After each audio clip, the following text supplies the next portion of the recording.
right. So before we get into it, I want to thank you all for the tremendous growth we had during the course of the off season. I was a little bit concerned because we didn't have as many one-on-ones as we had in the past. It's just given the roster makeup. We talked to a lot of the key guys over the past couple of years, and so excuse me. So I didn't feel like there were guys we could have interviewed. Clayton Creasy is a great example, right? Sure, I could have tried to interview him this offseason, but I felt like it's just better for you, for me, for him if we wait until next year when he is in a more prominent role and to bring him on then. So that's the big reason why we didn't have as many one on ones this year. I think we'll have a whole lot more next year. I think there's a lot more we can do, right? We would have the newcomers that are back now, we right, they would have had a season. I think we'll have a lot more newcomers, not newcomers, but a lot more one-on-ones next year. With that being said, the fact that we grew the way that we did this off season over here is really humbling, and it's really cool, and it just shows how much momentum that we're building over here. So I want to thank you for that. I wanted to share something real quick. When I went to update the excuse me, upload the fall camp update episode on Spotify, I happened to be directed to the analytics page, and over the 30 days during that time span, we were listened to in 5 different countries, and so I don't know how many of you all listen abroad. I appreciate that. I think that says a lot about a program at a level supposedly nobody cares about. Excuse me, that we were heard in 5 different countries. So that's just a testament to you all and to what we're building over here. So for that, I want to say thank you. Before I address the title of this episode, there's just a few things I want to touch on here. Quick update before the season starts on Thursday. Number one, I have launched a Patreon. I've been asked before, for like just the past couple of years now, other ways to support beyond just the listening and watching and sharing. I was gonna just say buy the merch when it comes out, but due to current circumstance, that is taking longer than I had expected. So uh, decided to launch a Patreon. It was suggested to me.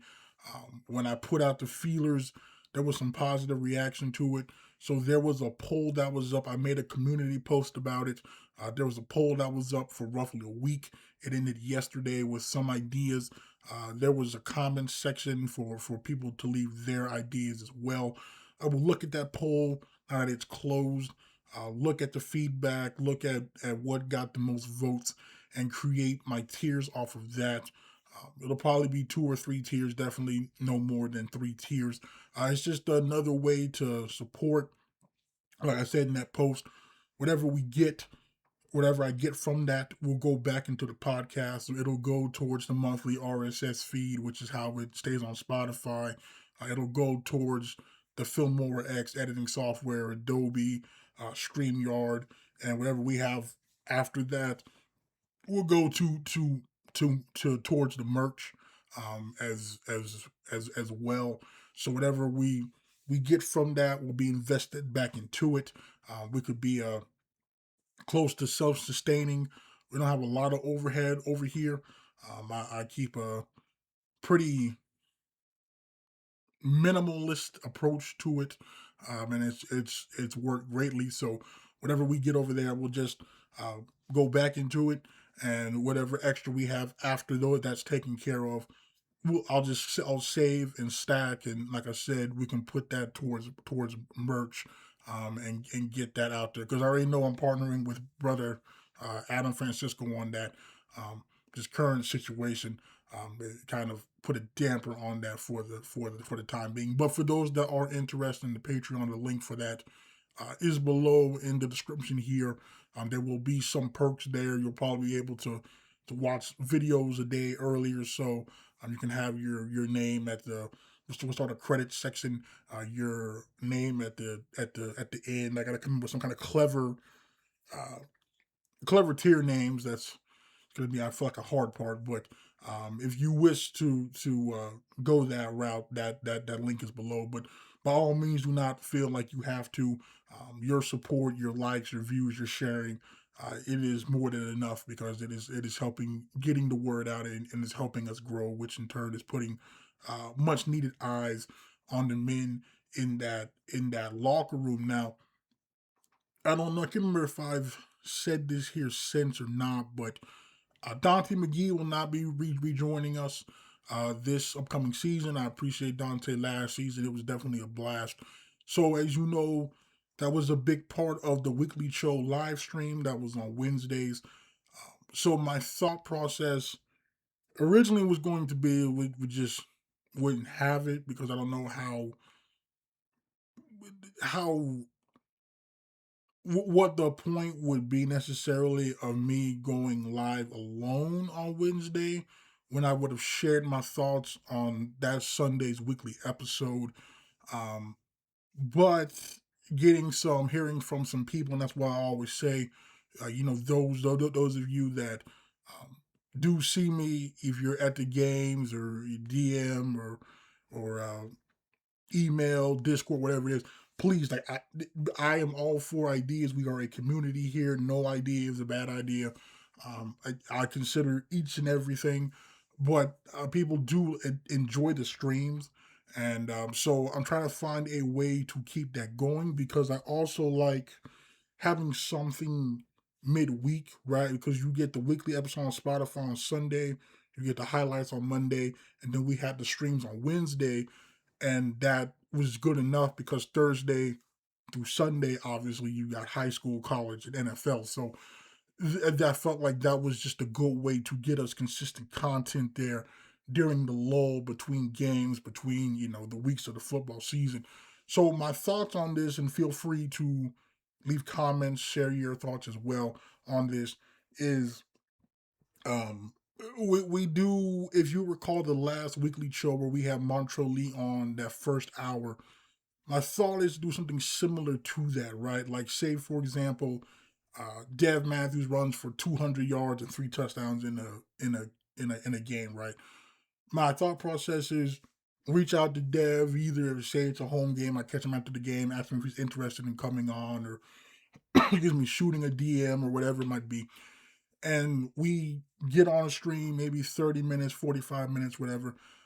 He talks about his game. You all can come in, you can ask him about the game, thoughts, whatever it is, right? Um, that's my thought process on that. Now, my concern with this is because we did it on Wednesdays last year. Obviously, that's in the middle of the week for those guys in preparation for the upcoming game. On top of it, obviously, they're student athletes, so they still have classes. My concern is that too late in the week for them. Where I'm thinking if we go that route, maybe it's best to do that on like a Monday or Tuesday earlier in the week. You know, if we do it on Mondays, obviously that will conflict with the highlight video because that drops at 6. We normally stream over here around 7. So I'm not entirely sure. Maybe we can shoot for Tuesdays possibly if that works best for everybody. That's cool with you all. If that's cool with the guest, if we get them. That's my thought process towards that. That way we have a stream that people want. That way it's not just me sitting here answering um, you all's questions or rehashing what I had already said on that weekly episode. We're getting value out of that. But it just hinges on if those guys want to and if they have the time, because I know like all season's completely different, right? Most of the guys, unless they just don't want, it's not their personality to do interviews, right? Most of the time there's not really an issue, it's that they're just trying to find the time. um and speaking of that, I do apologize, that's why we didn't have the fall camp update stream. I should have aimed for the week before, not this past week. I had my I feel because I like to try to at least get like a full week in pads before we do it, so there's just a better idea there. But the timing of it didn't align this year like it had in years past, so I apologize for that. That is on me. I because I know a lot of people do look forward to that. I do as well. So I do apologize for that. We'll get that rectified next year. Um, so that's my thought process. If we can make that happen, that's how I'm envisioning we do the weekly show this year. Unless there's a former player out there that sees this, that still follows the program closely, that would be interested in coming on for an hour every Wednesday from say 7 to 8 to chop it up, then please let me know. Again, the contact info is up below, but that's what I'm thinking now. If that sounds interesting to you, that sounds like a good idea to you. Please let me know if you have other ideas on what you would like to see, on what could possibly happen. That again, please leave a comment below. No suggestion is a bad suggestion, um, because I'm open to anything really. Because I know people did enjoy that, so I don't want to just leave them hanging. But I also don't want to just stream for the sake of streaming. I want to bring value to that, respect you all's time. So, whatever suggestions, feedback you have there is much appreciated, and we can go from there. Speaking of the streams, there was a couple I did that was literally just me editing the Bronco rewinds. There was a point to that. As you can tell, this looks different. I'm not using a StreamYard at this point in time. I'm using OBS to actually record, not just capture, but to actually record, which is why you're seeing more of my room in general. It's usually blurred out on StreamYard, but here you can kind of see it. You can see, yes, I got three TVs, and I got a 360 and a PS2 back there, and there is a Christmas stocking, and there is a map of the US. Now, I will briefly explain this because it's probably like, Smooth, we are in the middle of August. Why do you have a Christmas stocking hanging underneath a UCO poster? That Christmas stocking hangs year round. That way, no one can say I don't decorate. Number two, I do use two of the TVs. The one you see mounted is what I watch daily, and the one that is in the corner there is what I use the game on. I have both my 360, which you can kind of see there, and my PS2, the fat PS2, the best kind of PS2s. Just visually, it's just peak. Hooked up to it, and I also have my GameCube hooked up to that as well. That is what I game on, and that is why you are seeing that in the map of the U.S. Obviously, I'm a football guy. Put out of NCAA, NCAA 14. I'm not big on 26. It's just microtransactions and whatnot. I use that because I'm a big sim guy, realistic guy. So for pipelines and scheduling and all that, it's just great to have a visual map of the U.S. That I can look at and stuff. So, but that's just briefly the background there because I know most of the time it's blurred out and you can't see it, but now that you can. Um, but yeah, that's why those streams were there. They were test, first time using OBS. There were some kinks. I think I've got that fixed now.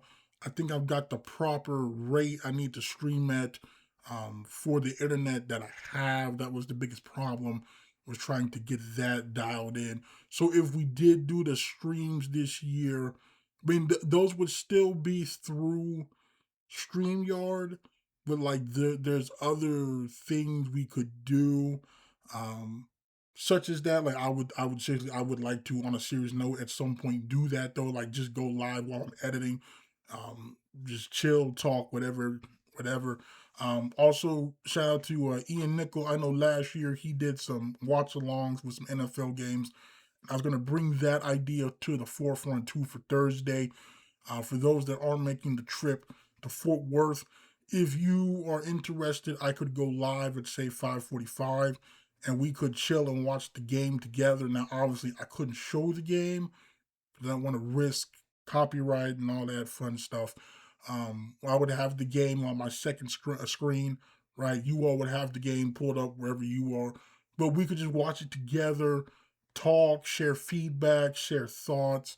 I thought it might be cool because it is the season opener and there are a lot of new faces. And if it's anything like it was in 22 when we had a bunch of new faces, I get a lot of questions about it. And so I figured instead of multiple people coming through, DMs on Instagram or Twitter or Discord, or I get text, whatever it is, we that might still happen, but we could still just get together, watch the game, have real time conversation with each other. If that's something that you'd be interested in, let me know. I mean, it's very easy. I've been watching the game anyway, so it takes about 5 seconds to create a stream, and we can do that and just hang out and watch the game together and share thoughts in real time. It doesn't have to be Thursday's game. I figured it'd be cool because it is like the season opener, so um, there's a lot of newness, but we've got five other chances because Washita is up in the air at this point. Um, about that. So, but we got five other road games that we could do this on as well. So just let me know if that interests you. Yes, no, maybe so. And if there is, we can do it. If not, no worries. Just want to present that out there as a option for us. And then finally, the schedule, the content schedule, not much is going to change. Sunday will be the well. Let me start before that. If there's a home game, we get post game. That'll be up as soon as I can get it edited and I'll upload it, similar to how I did with the Meet the Broncos. That'll be up like as soon as I mean as soon as I can get home and throw it together and upload it. That'll be live here on the channel. And then Sunday morning, afternoon, kind of just depends. There will be a weekly episode, obviously breaking it down with the same format for the most part. You have me giving updates on other UCO sports, my thoughts on it. I did get some feedback. I'm going to do a little quick the recap, but not as in depth. Like if there's I don't know drive by drive because there's some games where like I don't know UCM 2024 where no one scored in the first quarter and there was just a bunch of stops. Maybe we can instead of going drive by drive on the stops, right? If it was just like drives where there was incompletions, there was just we gained 8 yards on a drive and starting from our 20 and we had to punt it, right? Maybe we just kind of gloss over those and just mainly focus on the main drives that either ended in punts or turnovers or a big play happened. Kind of speed that up. But I was told though that it is appreciated. It could be appreciated by some that don't know the more nuanced um, parts of the game or that weren't able to really watch the game. That was why I was doing it to begin with, but I wasn't sure how many of you all watched the game and if it was unnecessary. That's why I kind of stopped that last year. But I'll bring that back. We'll try to do it in a more condensed manner so it doesn't drag on there. Then obviously we do the stats preview of next week's opponent. Then the scores. Conference standings won't start until week 4. I have to at least get a couple of conference games played before we look at that because otherwise there's just no point, right? Especially now that we get 2 non-conference games. So we'll wait until at least every team's played 2 conference games before we look at the conference standings. I think that was about week 4 last year. It might be yeah, that would well we have a bye though. See, we have a bye after week 1. So we only played 3 games. Only one would be conference at that point. That'd be Washburn. Yeah, I don't know. We'll play that by ear because we'll have to play that by ear. But about week 4, week 5, we'll look at the conference standings. Once it's at a point that it's worth looking at where teams have played more than one conference game, we'll look at that again. Then we'll also, like I said, we'll still keep tabs on Lincoln and NSU just assuming they were in the conference. Because at this point, I'm still invested in Lincoln there. They got a chance to start 2-0 again. We'll go over that in the season preview that dropped Sunday, or had dropped yesterday, I should say. Um, it'll all be in there. But that'll be on Sundays. Then as of now, the highlight video will be on Monday. If we need to change that, if the my live stream idea for the weekly show is good and gets traction, and we go that route, and I present it to the guys, and they say Monday's best. Maybe we got to switch that up. Maybe we just do the highlights on Tuesday at 6 p.m. Central Standard Time and do the stream on Monday. Or we'll figure that out. But as of right now, just plan for that to still be on Monday, 6 p.m. Central Standard Time, and then we'll play it by ear on the weekly show part. I'll wait to hear you all's feedback kind of go off of that. That's kind of how I'm seeing that, but that's how the content's going to be. Not gonna rock the boat too much. I think we've got a good thing going here. Um, and then we'll figure it out. I'll touch base again after the season for the upcoming off season. I can't foresee too much changing there. Maybe we try if I can get the streaming thing work out here. Maybe we can try some live one-on-ones. But I think we're in a very good spot here. But again, I'm also open to any ideas on anything else you would like to see.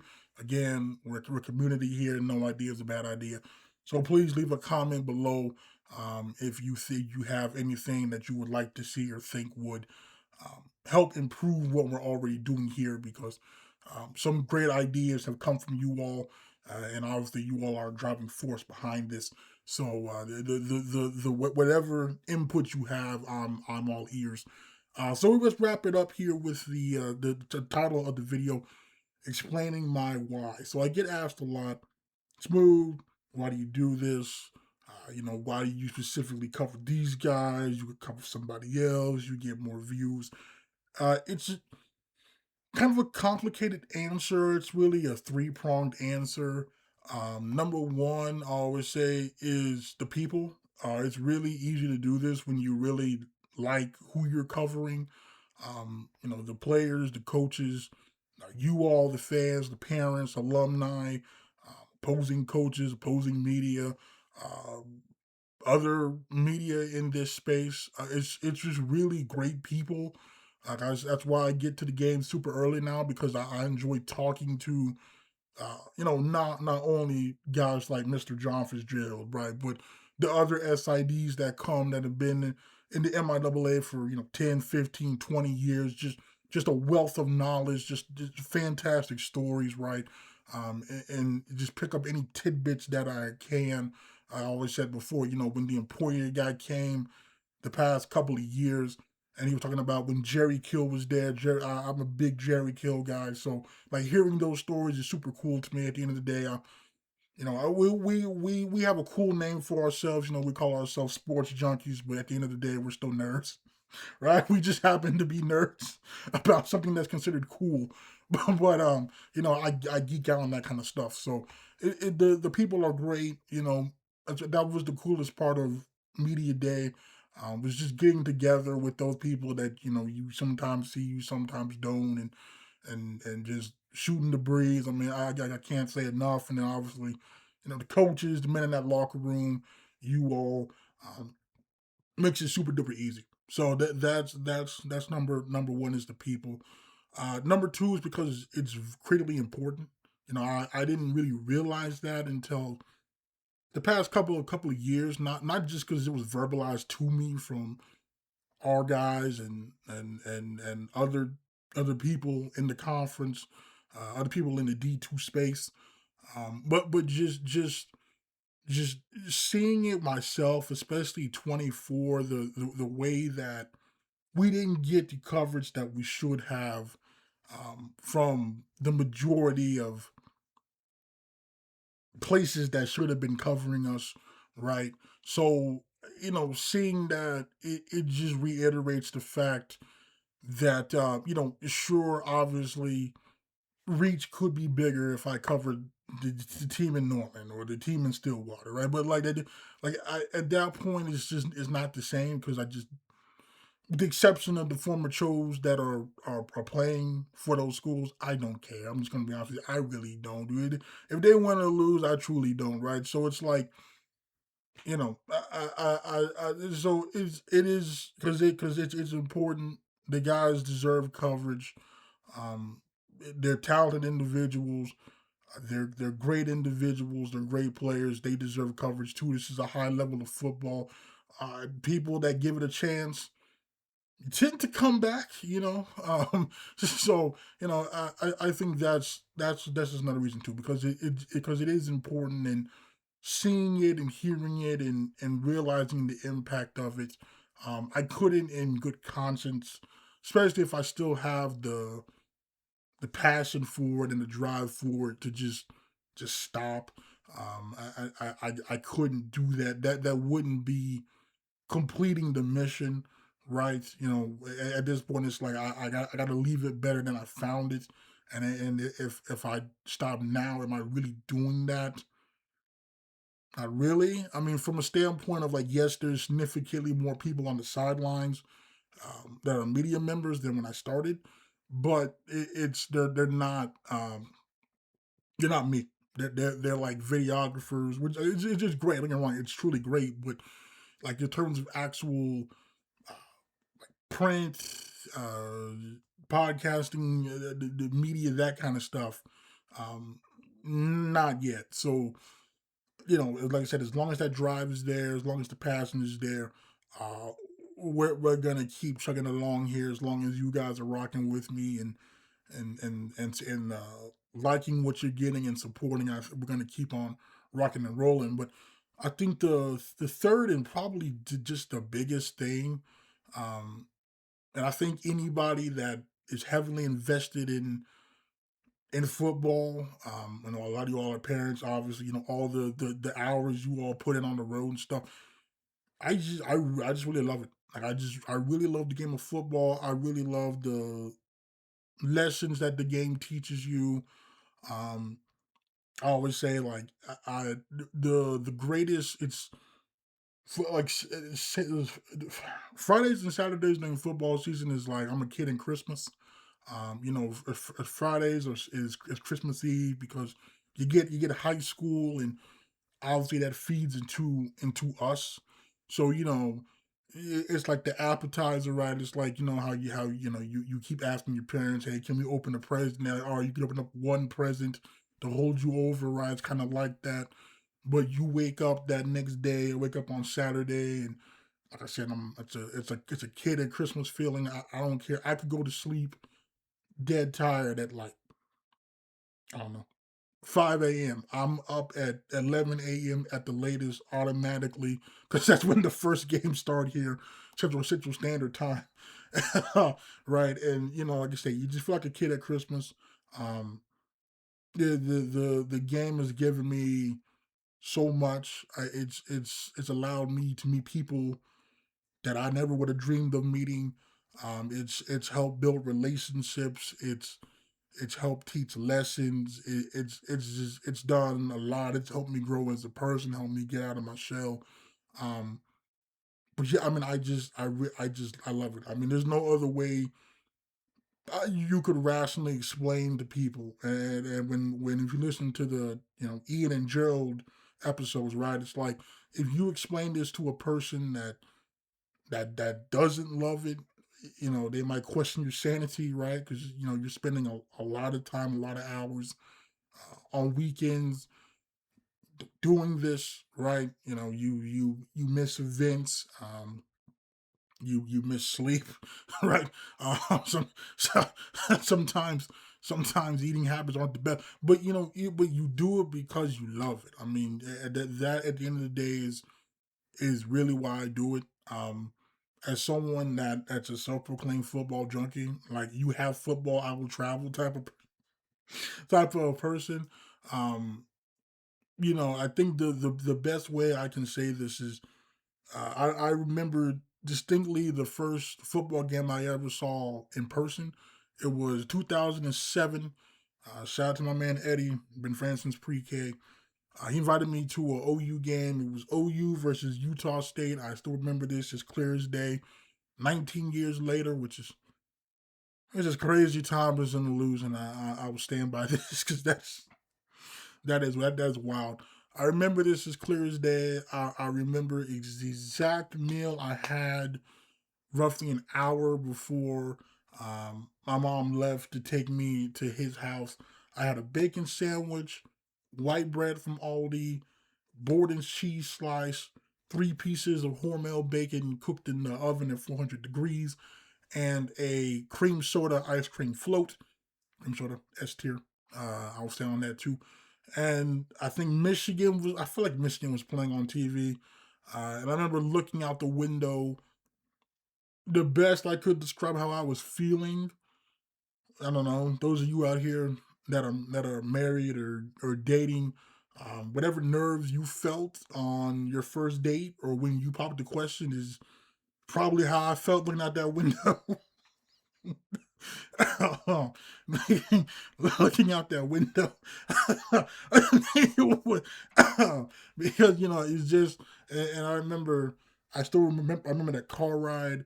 The closer you get to Norman, the more the traffic had picked up, and I just remember the whole thing to me just was, it felt cool. Like we were in the backseat of his car. We had a couple of magazines, probably an Athlon, a Dave Campbell's. His dad had the whatever pregame show was on the radio, and like it just was it just was it just felt super cool. Even parking, getting the program, walking into the stadium, and I remember at some point we had sat down and I think I took it all in, and at some point I started crying. I just literally started crying. Tears just started running down, and I didn't know why. And I remember I turned to him and he looked at me and he nodded, and I remember he put his arm around my shoulder and he just simply said, "I know," and that feeling happens still to this day. I'll walk in if I go any football stadium. I had again shout out to head coach JD Reynolds at my alma mater, Mount St. Mary's. I went to check him out, check the guys out. When I walked in there and saw that beautiful 100 yards of turf, I can't help but get a massive smile. Um, when I walk, when I get to UCO and I walk in that press box and I put my stuff down at my usual spot at the 50. Um, Usually do get some kind of emotion there. Uh, you know, there's sometimes, especially the season opener, the home opener. Yeah, there's probably some tears there that's being held back. Um, because at the end of the day, I mean, like I said, it's just, I don't know. I mean, as much as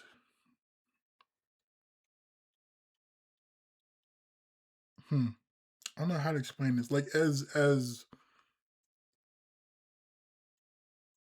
hmm, kind of like I want to say as much as you all get out of it as a viewer, I get out of it um doing this, and I think it's just because even though even though I'm working, I think it's because it's one of the rare times that I still get that I feel like a kid, if that makes sense. Like something that just genuinely makes you happy, that genuinely brings you joy, that just takes you back to a simpler time. Um, that's what I get. It's just as if I'm watching it on TV or I'm there in person. Like that's it. Just like any worries I have is gone at that point, and that's the best way I could describe it. Is it feels like I'm that. What it was we talking that was 19 years ago. That 11-year-old kid, right? That was experiencing his first um, college football game and going through all that emotion and that and seeing what that felt like and what that means and 19 years later that's still the case. uh you know there's not a lot of things I feel like the older you get that will make you feel like that. And so um that's probably the biggest reason. As much as everybody else gets out of it, I always say I get a lot out of it too. I mean, it's definitely uh, it's definitely cool that people enjoy. Um, People enjoy what I enjoy, and people enjoy. Um, hmm, I don't know how to explain. I'm trying to figure out how to explain it this way. That enjoy people enjoy and find value in something that's niche to a lot of football fans, a lot of sports fans, and that part is is is really, it's cool and it's humbling because you realize you're not alone in this, that you're not crazy, or if you are crazy, at least not alone in that boat, because it can be a very sobering feeling. Um, and so like that's probably the biggest reason is I simply I truly love it. I truly do. Um, Football season is the best time of the year for me. Like I said, I'm a kid at Christmas on Saturdays, Friday nights. You know the times I'm inside the rich. It's always a blast. It always goes by quickly. I feel like you blink and it's over. But I know I feel like as long as the love is there, as long as the passion is there, as long as the value is there, I don't foresee this stopping anytime soon. I think you know where this is year what 8 of the podcast, year 9 of the coverage, for almost a decade in, and I told myself we're gonna at least make 10 years at this point. And then after that we would reevaluate. But when I turned 30 a couple of weeks ago, I took stock, and you know, I think we've got a lot of years ahead of us, especially the way that we're growing, especially the way you all are rocking with me and supporting me, and we're lockstep and we're on the same page here. We have similar um, visions and similar uh, aspirations and goals. And so I truly appreciate you all. I appreciate the D2 community, the other creators out there, the other reporters out there that do great work as well. I cover a very specific program and a very specific conference, but if you all want more of a overall broad picture of D2 as a whole, I mean, I recommend Division One Rejects. They have a small school app out that's great. I have it downloaded. It'll make following a whole lot easier to have all that in one place.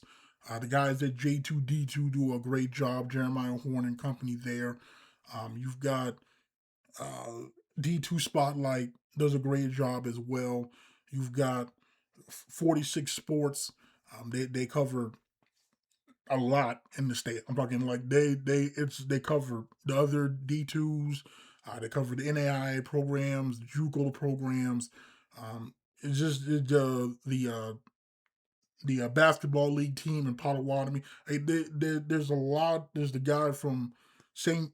Joe's that covers the Griffins. Like there's a lot of really good people, um, good creators, good journalists in this community that just want to provide value and provide uh, the coverage that these guys deserve.